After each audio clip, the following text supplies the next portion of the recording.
Bonjour et bienvenue sur gcompris.com. Alors l'objectif de cette vidéo, c'est d'expliquer pourquoi les congruences, ça permet de faire des disjonctions de cas et ensuite de vous expliquer concrètement sur un exemple à quoi servent les disjonctions de cas pour résoudre des problèmes. Alors, imaginons qu'on travaille modulo 3. Alors déjà, il faut bien avoir en tête que quand on travaille modulo 3, deux nombres sont égaux modulo 3, on dit aussi congrus modulo 3, lorsqu'on passe de l'un à l'autre en rajoutant un certain nombre de fois 3. Maintenant qu'on a rappelé ça, on va prendre les entiers et on va regrouper dans une même boîte ceux qui sont égaux modulo 3.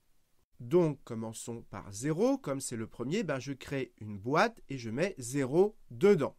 Maintenant, je prends 1 et comme pour passer de 0 à 1, on rajoute 1, on ne rajoute pas un certain nombre de fois 3. 0 et 1, ils ne sont pas égaux modulo 3 et donc ça veut dire que 1, il n'est pas dans la même boîte que 0. Et donc, je crée une boîte pour 1. Voilà, et dedans, donc je mets 1.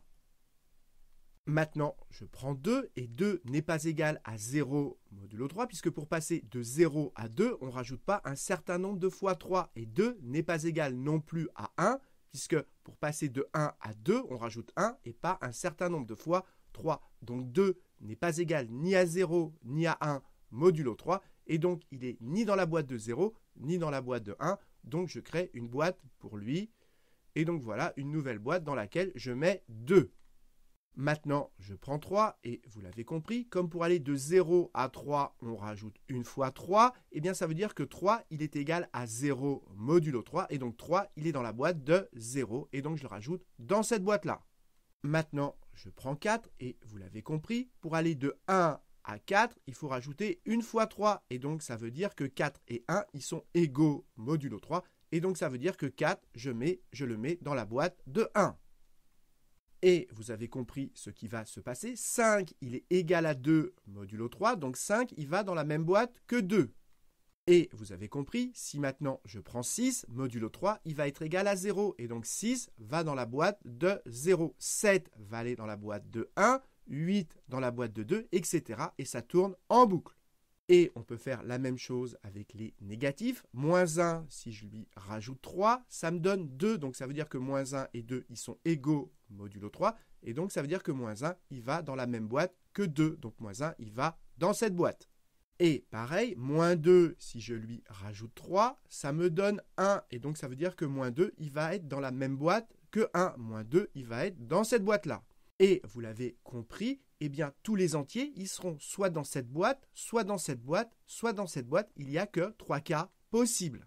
Cette boîte, ce sont les entiers qui sont égaux à 0 modulo 3. Ceux-là, ce sont ceux qui sont égaux à 1 modulo 3. Et là, ce sont ceux qui sont égaux à 2 modulo 3.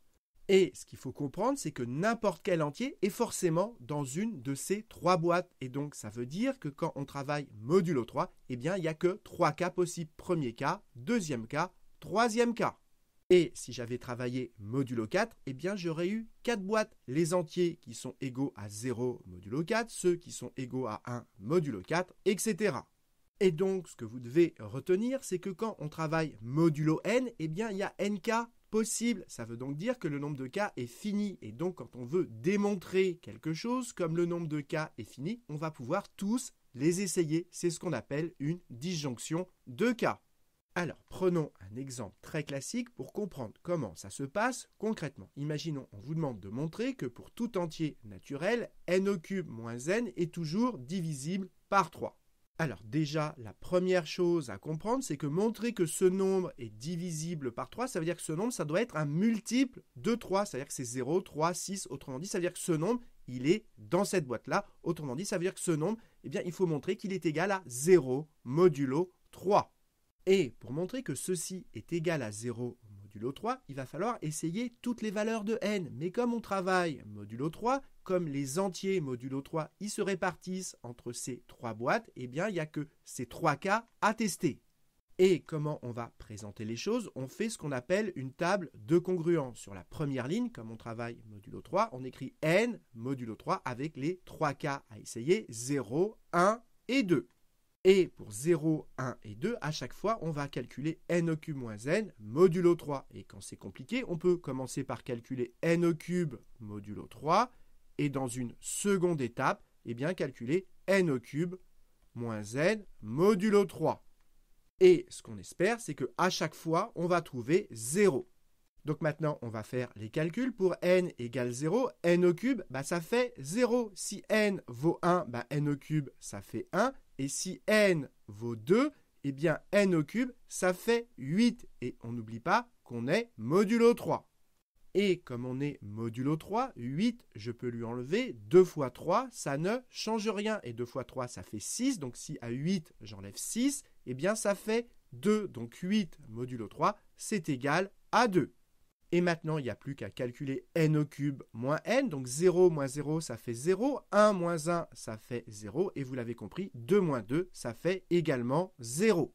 Et donc, ça veut dire que n au cube moins n, modulo 3, à chaque fois, ça fait 0. Et comme ça fait 0 à chaque fois, quand ça fait 0, ça veut dire que c'est divisible par 3. Ça veut dire que dans tous les cas, eh bien, n au cube moins n, c'est toujours divisible par 3. Et voilà comment on démontre ce résultat. Donc, qu'est-ce que vous devez retenir? Eh bien que quand on travaille modulo n, il y a n cas possibles. Autrement dit, le nombre de cas est fini. Et comme le nombre de cas est fini, lorsqu'on vous demande de démontrer quelque chose, vous allez pouvoir essayer tous les cas. C'est ce qu'on appelle faire une disjonction de cas. Et pour présenter les choses, eh bien souvent, on fait ce qu'on appelle une table de congruence, exactement ce qu'on a fait ici. Donc voilà, cette vidéo est terminée. J'espère que vous avez bien compris parce que ce qu'on a dit, c'est très important. Et comme d'habitude, si vous avez apprécié cette vidéo, n'hésitez pas à la partager et à la liker.